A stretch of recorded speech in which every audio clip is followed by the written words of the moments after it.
আসসালামু আলাইকুম। কেমন আছেন সবাই? আজ একটা ভ্যাম্পায়ারের গল্প নিয়ে হাজির হয়েছি। তো সেই ভ্যাম্পায়ার তার ভালোবাসাকে ফিরে পেতে একটা শহরে নিয়ে এসেছিল ভয়াবহ মহামারী। কিন্তু মেয়েটি এই মহামারী থেকে শহরের মানুষের জীবন বাঁচাতে নিজেই ত্যাগ করেছিল নিজের জীবন। কেন সে তার প্রতিশ্রুতি রক্ষা করতে পারল না, আর কি হয়েছিল তাদের শেষ পরিণতি? চলুন তাহলে দেরি না করে শুনে আসি ভ্যাম্পায়ার আর মানুষের ভালোবাসার সেই ভয়ানক গল্প। এই গল্প প্রায় আজ থেকে 200 বছরের পুরনো, যেখানে আমরা অ্যালেন নামের খুব কম বয়সী একটা মেয়েকে অন্ধকারে দাঁড়িয়ে থাকতে দেখি। সে কাউকে বলছিল, এসো আমার কাছে। আর তখনই অন্ধকার থেকে একটা আওয়াজ আসে। অদৃশ্য সত্তাটা বলে, তুমি আমাকে জাগিয়ে তুলেছ, তাই এখন থেকে তুমি আমার। অ্যালেন হ্যাঁ বলে জবাব দেয়, মানে অ্যালেন তাকে স্বীকার করে নিয়েছে। যার পরের মুহূর্তে আমরা দেখি অ্যালেন অন্য একটা জগতে চলে গিয়েছে। সেখানে সেই অদ্ভুত দেখতে শক্তির সাথে সে নির্দ্বিধায় অন্তরঙ্গ হয়ে যায়। আর তখনই অ্যালেনের চোখ খুলে যায়। আসলে এটা ছিল তার স্বপ্ন। অ্যালেনের এখন বিয়ে হয়ে গিয়েছে। সে তার স্বামী থমাসের সাথে জার্মানিতে থাকে। অ্যালেন ও তার স্বামী থমাস একে অপরকে খুব ভালোবাসে। থমাস একটা রিয়েল এস্টেট কোম্পানিতে কাজ করে, যেখানে তাকে 6 সপ্তাহের জন্য অন্য একটা শহরে যেতে বলা হয়, কারণ সেই শহরে একজন অত্যন্ত ধনী ব্যক্তি থাকেন, যার নাম হলো কাউন্ট রলাক। এখন সে নাকি অবসর নিয়েছে, আর সে জার্মানি শহরে একটা বাড়ি কিনতে যাচ্ছে, মানে যেখানে অ্যালেন ও থমাস থাকে। এই কাজটা ঠিকভাবে করতে পারলে থমাস ভালো পরিমাণ কমিশন পাবে। একসাথে তার পদোন্নতির সম্ভাবনাও রয়েছে। তবে সে তার স্ত্রী অ্যালেনকে একা রেখে যেতে চাচ্ছিল না, কিন্তু এই কাজটা তার ক্যারিয়ারের জন্য অনেক বড় একটা সুযোগ। এই কারণে সে বাড়ি ফিরে অ্যালেনকে তার এই নতুন কাজের ব্যাপারে বুঝিয়ে বলে। এটা শুনে অ্যালেন তো অস্থির হয়ে পড়ে।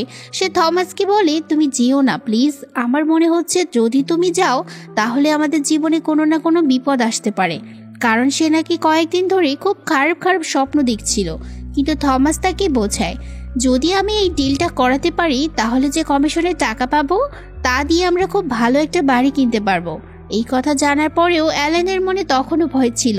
তাই থমাস যাওয়ার আগে অ্যালেনকে তার বন্ধুর বাড়িতে রেখে আসে। থমাসের বন্ধু তার স্ত্রী ও 2 মেয়ের সাথে থাকে। তাদের সাথে থাকলে অ্যালেন যেন ভয় না পায়। যাওয়ার আগে অ্যালেন থমাসকে তার লকেটটা দেয়। এটা দেখতে অনেকটা হার্ট শেপের ছিল, আর এর ভেতরে অ্যালেনের কিছু চুল রাখা ছিল। অন্যদিকে আমাদের এক ব্যক্তিকে দেখানো হয়, যে হয়তো একটা অদ্ভুত আচার বা রীতিনীতি পালন করছিল। তার কাছে একটা বইও ছিল। বইটার মধ্যে সে কিছু একটা খোদাই করছিল, সেই সাথে সে কাউকে ডাকছিল। এদিকে আমাদের থমাসকে দেখানো হয়, যে সেই জায়গায় পৌঁছে যায় যেখানে তার কাউন্ট রলাকের সাথে দেখা করার কথা। থমাস দেখতে পায় সেখানে লোকজন এক ধরনের অদ্ভুত নাচ করছিল। থমাস তাদের দলনেতাকে জিজ্ঞাসা করে, আপনি কি আমাকে কাউন্ট রলাকের দুর্গের ঠিকানাটা বলতে পারেন? আমার তার সাথে দেখা করা দরকার। কাউন্ট রলাকের নাম শুনে ওখানের নেতা বলে, সে তো একটা শয়তান। যদি তুমি নিজের ভালো চাও তাহলে নিজের বাড়ি ফিরে যাও। কিন্তু থমাস তো তার সাথে দেখা না করে যাবেই না, কারণ কোম্পানির দেওয়া চুক্তিটা সে সম্পূর্ণ করতে চাচ্ছে। থমাস লক্ষ্য করে সেখানে লোকজনদের কাছে সারা জায়গায় অনেক রসুন ছিটানো রয়েছে। সেখানের একজন মহিলা আবার থমাসের জন্য প্রার্থনা করছিল। থমাসকে বলা হয়, কাউন্ট রলাকের ছায়ার সংস্পর্শে এলেই নাকি মানুষ ভয়ঙ্কর স্বপ্ন দেখতে শুরু করে। তোমার উচিত ওর থেকে দূরে থাকা। কিন্তু থমাস যে কোনো মূল্যে কাউন্ট রলাকের সাথে দেখা করতে চায়। থমাস ঠিক করে সে এই জায়গায় আজকের রাতটা কাটাবে। কাল না হয় কাউন্ট রলাকে খুঁজে বের করা যাবে। রাতে যখন সে ঘুমায় তখন সে একটা ভয়ঙ্কর দুঃস্বপ্ন দেখতে পায়। পরের দিন সকালে যখন তার ঘুম ভাঙে তখন সে দেখে তার চারপাশে কোনো মানুষই নেই। হঠাৎ করে এই এলাকার সবাই রাতারাতি গায়েব হয়ে গিয়েছে। থমাস এটা দেখে খুব অবাক হয়ে যায়, কিন্তু সে তো থামে না। কাউন্ট রলাকের দুর্গে পৌঁছানোর জন্য যেহেতু তাকে এখনই যাত্রা শুরু করতে হবে, সেজন্য সে এখান থেকে বেরিয়ে পড়ে। ঠিক তখনই তার পাশ দিয়ে একটা ঘোড়ার গাড়ি ছুটে চলে যাচ্ছিল, যার সাথে সে ধাক্কা খেতেই যাচ্ছিল। কিন্তু তখন সে জানতে পারে এই ঘোড়ার গাড়িটি কাউন্ট রলাকই তার জন্য পাঠিয়েছে। তাই সে সেই ঘোড়ার গাড়িতে উঠে কাউন্ট রলাকের দুর্গে পৌঁছে যায়। যদিও তার শরীর খারাপ হয়ে গিয়েছে, তবু সে যে কোনো মূল্যে কাউন্ট রলাকের সাথে দেখা করতে যাচ্ছে। সে দেখতে পায় কাউন্ট রলাক অন্ধকারের মধ্যে দাঁড়িয়ে আছে। কাউন্ট রলাককে ভীষণ ভয়ঙ্কর দেখাচ্ছিল। কোনো কথাবার্তা নেই। হঠাৎই কাউন্ট রলাক তার উপর রেগে যায়। সে বলে, তুমি অনেক দেরি করে ফেলেছ। আজ থেকে তুমি আমাকে কাউন্ট রলাক বলে ডাকবে না, বরং বাই লর্ড বলে সম্বোধন করবে। থমাস প্রচণ্ড ভয় পেয়ে যায়। এরপর কাউন্ট রলাক তাকে খাবারের জন্য আমন্ত্রণ জানায়। খাবার টেবিলে নার্ভাস হয়ে থমাস যখন ব্রেড কাটছিল তখন তার হাত সামান্য কেটে যায়। কাউন্ট রলাক বলে, আসো আমি তোমার হাতে ব্যান্ডেজ বেঁধে দিই। কিন্তু কাউন্ট রলাকের অদ্ভুত অবয়ব দেখে থমাস এতটাই ভয় পেয়ে যায় যে সে ওখানেই অজ্ঞান হয়ে পড়ে। যখন তার জ্ঞান ফেরে তখন সে দেখে তার চারপাশে কেউ নেই, এমনকি রাতের সেই সাজসজ্জা সবকিছু গায়েব হয়ে গিয়েছে। থমাস কাউন্ট রলাককে খুঁজতে শুরু করে। তখন সে একটা ঘরে প্রবেশ করে, যেখানে সে আয়নার মধ্যে একটা অদ্ভুত প্রতিচ্ছবি দেখতে পায়। আসলে পুরো দুর্গটাই ছিল ভীষণ অন্ধকার। তখন আবার হঠাৎ করে কাউন্ট রলাক থমাসের কাছে আসে। সে অন্য একটা ভাষায় কিছু কাগজ তৈরি করেছে। সে থমাসকে বলে, আমি এতে লিখেছি যে আমি তোমার এজেন্সির মাধ্যমে একটা নতুন বাড়ি কিনেছি। এতে তোমাকে সই করতে হবে। যদিও থমাস সই করতে চাচ্ছিল না, কিন্তু কাউন্ট রলাকের ভয়ে আর টাকার লোভে সে সই করে দেয়।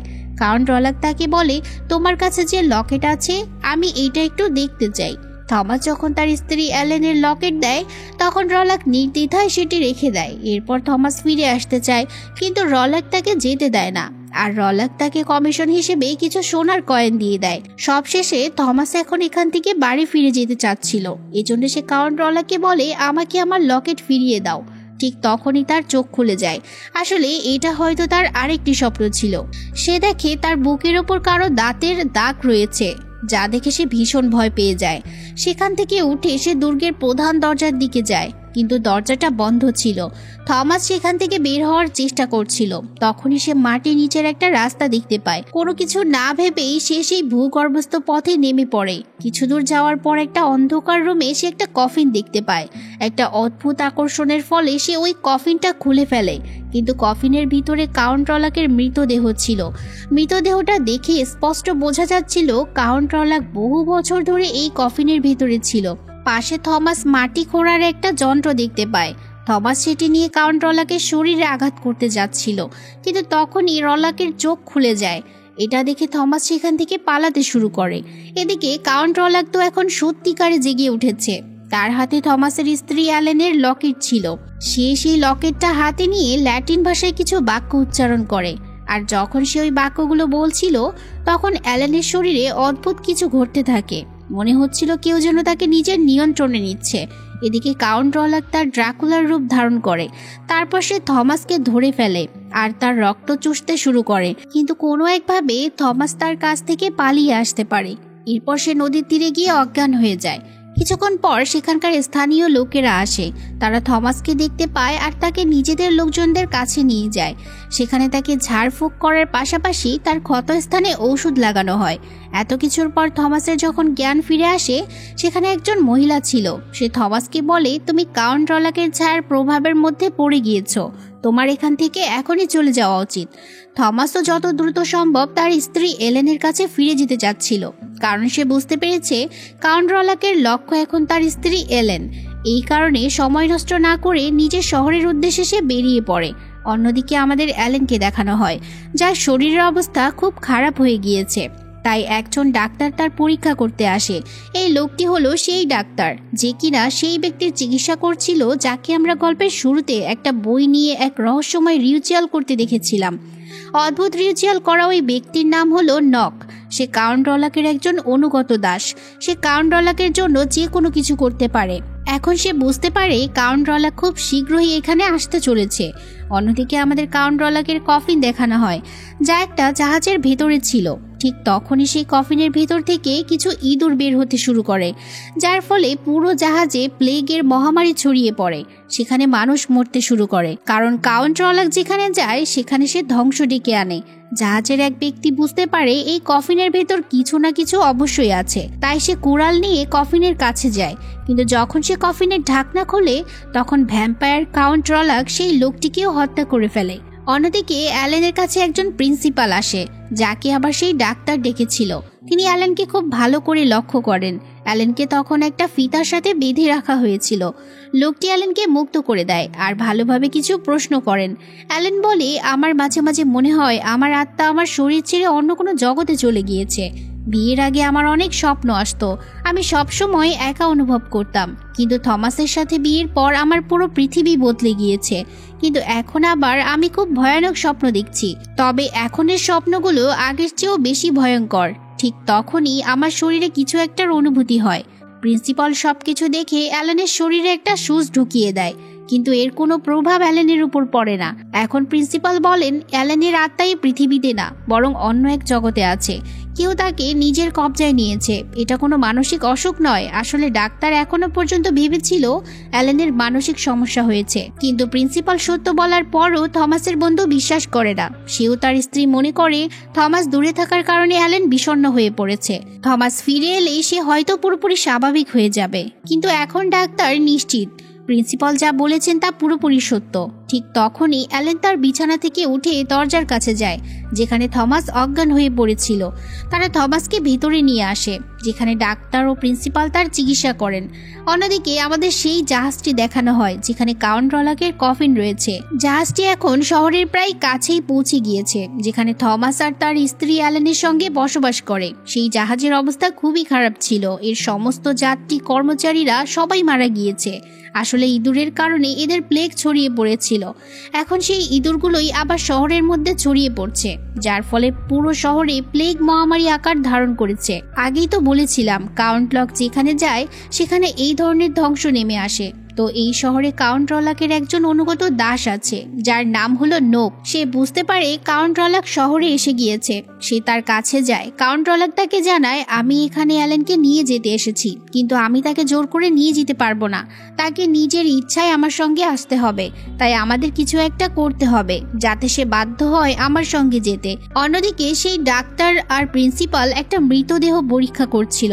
তারা মৃতদেহটা পরীক্ষা করে দেখে অবাক হয়ে যায়, কারণ মৃতদেহের শরীরের ভেতরে এক ফোঁটা রক্তও ছিল না। প্রিন্সিপাল বুঝতে পারেন এটা কোনো দানবের কাজ। তাছাড়া তারা এটাও নিশ্চিত হয়ে যায় যে নোক নামের সেই ব্যক্তি এই সব কিছু সম্পর্কে অবশ্যই জানে। কিন্তু যখন তারা নোকের সঙ্গে দেখা করতে যায়, তারা জানতে পারে আগের রাতেই নোক তার বন্দি সেল থেকে পালিয়ে গিয়েছে। কিন্তু এখন তাদের যে কোনো মূল্যে নোককে খুঁজে বের করতে হবে। শুধুমাত্র সেই তাদের আসল সত্যটা বলতে পারবে। অন্যদিকে কাউন্ট রলাককে দেখানো হয় সে পুরো শহরের দিকে নজর রাখছে, ফলে শহরের অনেক ঘরের মানুষ মারা যেতে থাকে। সেই রাতেই অ্যালেন স্বপ্ন দেখে যেখানে কাউন্ট রলাক তার সামনে এসেছে। সে অ্যালেনকে বলে, তোমার স্বামী থমাস আমার সঙ্গে একটা চুক্তি করেছে, যার মাধ্যমে সে তোমাকে আমার কাছে বিক্রি করে দিয়েছে। এখন তোমাকে আমার সঙ্গে যেতেই হবে, অন্যথায় 3 দিনের মধ্যে তোমার জীবনে যারা সবচেয়ে কাছের তাদের মৃত্যু শুরু হয়ে যাবে। আসলে যখন থমাস কাউন্ট রলাকের দুর্গে গিয়েছিল তখন তো আমরা দেখেছিলাম সে কিছু কাগজে স্বাক্ষর করেছিল। কাউন্ট রলাকের মতে সেগুলো সম্পত্তির নথি ছিল, কিন্তু সত্যি হলো সেই নথিতে লেখা ছিল যে থমাস অ্যালেনকে কাউন্ট রলাকের কাছে বিক্রি করে দিয়েছে। সেই কাগজগুলো ছিল অন্য ভাষায়, এই কারণে থমাস তা পড়তে পারেনি। অন্যদিকে স্বপ্নের মধ্যে কাউন্ট রলাক অ্যালেনকে বলে, তুমি মানুষ নও, তাই তুমি মানুষের মধ্যে থাকতে পারবে না। কিন্তু অ্যালেন তার সঙ্গে যেতে অস্বীকার করে। সে বলে, আমি তোমার সঙ্গে যেতে পারবো না, আমি তোমাকে ভালোবাসি না, আমি আমার স্বামী থমাসকে ভালোবাসি। তাদের কথাবার্তা শুনে মনে হয় তারা একে অপরকে আগে থেকেই চিনত। আর তখনই অ্যালেনের ঘুম ভেঙে যায়। অ্যালেন দেখে থমাসের বন্ধুর স্ত্রী, যে তার সঙ্গেই এতক্ষণ শুয়েছিল, সে বিছানা থেকে পড়ে গিয়েছে আর অনেকগুলো ইঁদুর তার উপর হামলা করে দিয়েছে। অ্যালেন এই দৃশ্য দেখে জোরে চিৎকার করে। ভয়ে অ্যালেন থমাসের বন্ধু আর তার স্ত্রীকে কাউন্ট রলাকের সম্পর্কে জানাতে চায়, কিন্তু থমাসের বন্ধু তার কথাই বিশ্বাস করে না। সে বলে, প্লিজ তোমরা দুজন নিজের বাড়িতে ফিরে যাও। এজন্য থমাস ও অ্যালেনকে নিজেদের বাড়িতে ফিরে যেতে হয়। অন্যদিকে ডাক্তার ও প্রিন্সিপালকে দেখানো হয়, যারা এখনো নোককে খুঁজে বের করার চেষ্টা করছে, কারণ তারা জানে কাউন্ট রলাক সম্পর্কে শুধুমাত্র নোকই তাদের বলতে পারবে। যখন তারা লাইব্রেরিতে যায় তখন প্রিন্সিপাল সেই অদ্ভুত বইটি খুঁজে পায়, যেটাতে রিচুয়াল চলাকালীন নোক কাউন্ট রলাক সম্পর্কে কিছু একটা লিখছিল। বইটা পড়ে অধ্যাপক বুঝতে পারেন থমাস এবং তার স্ত্রী অ্যালেনের জীবন বিপদে রয়েছে। এজন্য তারা থমাসের বন্ধুর বাড়িতে যায়, কিন্তু সেখানে গিয়ে তারা জানতে পারে যে তাদের দুজনকে তার বাড়ি থেকে বের করে দেওয়া হয়েছে। ডাক্তার আর প্রিন্সিপাল তাকে অনেক বোঝানোর চেষ্টা করেন যে ইঁদুরগুলো আসলে একজন ভ্যাম্পায়ারের প্রতীক, কিন্তু তাও থমাসের বন্ধু তাদের কথাই বিশ্বাস করে না। প্রিন্সিপাল তাকে জানান সে তোমার স্ত্রীর রক্ত চেখে নিয়েছে, এমনকি সে আবার তোমার স্ত্রীর উপর হামলা করবে। দেখা যায় থমাসের বন্ধুর স্ত্রীর শরীরে 2টা দাঁতের চিহ্ন ছিল, যা ছিল কাউন্ট রলাকের। প্রিন্সিপাল থমাসের বন্ধুকে বলেন, আমাদের যে কোনো মূল্যে কাউন্ট রলাককে এখান থেকে আবার সেই জায়গায় পাঠাতে হবে যেখান থেকে সে এসেছে, অথবা দিনের বেলায় তাকে মেরে ফেলতে হবে, কারণ দিনের বেলায় সে ঘুমিয়ে থাকে, রোদের আলোতে বাইরে বের হতে পারে না। এত কিছুর পরেও থমাসের বন্ধু তাদের কথাই বিশ্বাসই করে না। এদিকে থমাস তার বাড়িতে অ্যালেনকে বলে, এসব কি হচ্ছে আমাদের সাথে? অ্যালেন তাকে বলে, আমাদের এই শহর ছেড়ে চলে যেতে হবে। তাছাড়া আমি তোমাকে আমার জীবনের একটা সত্যি বলতে চাই। যখন আমি টিনেজার ছিলাম তখন আমি নিজেই কাউন্ট রলাককে ডেকে তাকে জাগিয়ে তুলেছিলাম। আসলে আমার মাঝে অদ্ভুত একটা শক্তি আছে, আমি আধ্যাত্মিক শক্তির সাথে যোগাযোগ করতে পারি। সবসময় একা থাকার কারণে একদিন ভুলবশত আমি এই কাজটা করে ফেলেছিলাম। তখন কাউন্ট রলাক বলেছিল তুমি আবার, আর আমিও হ্যাঁ বলে দিয়েছিলাম। আমি কাউন্ট রলাকের সাথে এক ধরনের চুক্তি করেছিলাম, সময় হলে সে আমাকে নিতে আসবে। কিন্তু সময়ের সাথে সাথে আমি সেই প্রতিশ্রুতি ভুলে গিয়েছি, কিন্তু সেই চুক্তি পূর্ণ করার জন্য সে এখানে এসেছে। আসলে অ্যালেন ছিল এক ধরনের সাইকো মেয়ে, যে বিয়ের আগে বিভিন্ন অ্যান্টিটিসের সাথে সংযোগ স্থাপন করে তাদের সাথে শারীরিক সম্পর্ক তৈরি করত। আর সে কাউন্ট রলাকের সাথে একই ধরনের একটা প্রতিশ্রুতি করেছিল। কিন্তু যখন থমাসের সাথে তার বিয়ে হলো তখন সে সবকিছু ভুলে গিয়েছিল। সে থমাসকে খুব ভালোবাসে, তাই সে সবসময় থমাসের সাথেই থাকতে চায়। কিন্তু কাউন্ট রলাক তো কোনো কিছুই ভুলে যায়নি। সেই প্রতিশ্রুতি অনুযায়ী সে তাকে নিজের সাথে নিয়ে যাওয়ার জন্য এসেছে। এসব কথার মধ্যেই আমরা দেখি যে অ্যালেনের চোখ উল্টো হয়ে যেতে শুরু করেছে, কিন্তু থমাস তাকে ছেড়ে না দিয়ে বরং আরো আগলে ধরে রাখে। এরপর কিছু সময়ের মধ্যে সে স্বাভাবিক হয়ে যায়। এদিকে প্রিন্সিপাল যখন থমাসের বাড়িতে আসে, সে জানতে পারে যে যদি তাদের কাউন্ট রলাককে হত্যা করতে হয় তাহলে এর একমাত্র উপায় হলো থমাস। এদিকে কাউন্ট রলাক থমাসের বন্ধুর স্ত্রী আর তার 2 সন্তানকে হত্যা করে ফেলেছে। পরিস্থিতি সামলানোর জন্য প্রিন্সিপাল, ডাক্তার আর থমাস এই 3 জন কাউন্ট রলাকের তাঁবুতে তাকে খুঁজতে যায়, যাতে থমাস কাউন্ট রলাকের বুকে আঘাত করে তাকে হত্যা করতে পারে। যাওয়ার আগে প্রিন্সিপাল অ্যালেনকে বলেন, তুমি হলো সেই ব্যক্তি যে কাউন্ট রলাককে হত্যায় আমাদের সাহায্য করতে পারবে। তোমাকে সাহসিকতা আর সত্যর সাথে কাজ করতে হবে। এরপর এই 3 জন বেরিয়ে পড়ে। এদিকে থমাস জানতে পারে যে তার বন্ধু নিজের পরিবার হারানোর শোকে সে নিজেই নিজের জীবন শেষ করে ফেলেছে। যাই হোক, ডাক্তার, প্রিন্সিপাল আর থমাস সেই স্থানে পৌঁছে যায় যেখানে থমাস কাউন্ট রলাকের সাথে সম্পত্তির চুক্তি করতে গিয়েছিল। কিন্তু সেখানে গিয়ে তারা শুধু নককে দেখতে পায়, অর্থাৎ এই মুহূর্তে কাউন্ট রলাক তার দুর্গের বাইরে আছে। অন্যদিকে অ্যালেন কাউন্ট রলাককে ডাকে আর কাউন্ট রলাক তার কাছে পৌঁছে যায়। অ্যালেন বলে, আমি তোমার সাথে যে প্রতিশ্রুতি করেছিলাম সেই প্রতিশ্রুতি আমি রাখবো। এই 2 জন একে অপরের কাছে চলে আসে। এরপর কাউন্ট রলাক অ্যালেনের শরীরে তার দাঁত ঢুকিয়ে দিয়ে রক্ত চুষতে শুরু করে। আসলে এটা এক ধরনের এককরণের চিহ্ন, অর্থাৎ এখন থেকে তারা 2 জন এক হয়ে গেছে। এরপর অনেকটা সময় কেটে গিয়েছে, রাত কেটে সূর্য ওঠা শুরু করেছে। যখন সূর্যের আলো জানালার মধ্যে দিয়ে কাউন্ট রলাকের উপর পড়ে তখন সে সেই আলো সহ্য করতে না পেরে মারা যায়, কারণ আমরা তো জানি ভ্যাম্পায়াররা সূর্যের আলো সহ্য করতে পারে না। এদিকে কাউন্ট রলাকের মৃত্যুর সাথে সাথে অ্যালেনের শরীরের রক্ত অনেক কমে গিয়েছে, যার কারণে তারও মৃত্যু হয়ে যায়। থমাস যখন বাড়ি ফিরে আসে তখন সে দেখতে পায় কাউন্ট রলাক মারা গিয়েছে, সেই সাথে অ্যালেনও। থমাস কান্নায় ভেঙে পড়ে। এদিকে পুরো শহরে যেখানে আজ পর্যন্ত কাউন্ট রলাকের কারণে প্লেগ ছড়িয়েছিল, এখন তা পুরোপুরি সেরে গিয়েছে। মানে অ্যালেন তার জীবন দিয়ে কাউন্ট রলাককে হত্যা করেছে, কারণ সে তো জানতো সেই ছিল সেই ভুল যার কারণে কাউন্ট রলাক এখানে এসেছিল। অল্প বয়সে না বুঝেই সে কাউন্ট রলাককে জাগিয়েছিল, যার কারণে পুরো শহরের মানুষ মারা যাচ্ছিল। প্রফেসর অ্যালেনকে বলেছিল কিছু মানুষের বাইরেটা ভালো হলেও ভেতরটা খারাপ, এর ঠিক উল্টোটাও হয়। এই একটা কথায় অ্যালেন তার ভুল বুঝতে পেরেছিল। এই কারণে সে নিজেই তার জীবন দিয়ে কাউন্ট রলাককে শেষ করে দিয়েছিল। মুভিটিও এখানে শেষ হয়ে যায়। আর হ্যাঁ, এই মুভির নামটা নিয়ে একটু কনফিউশন থাকতে পারে, তবে নসফেরাতু মানে হচ্ছে ভ্যাম্পায়ারই। যাই হোক, এই ছিল আজকের গল্প। কেমন লাগলো জানাতে পারেন। দেখা হবে আবারও কোনো নতুন গল্প নিয়ে। সেই পর্যন্ত আল্লাহ হাফেজ।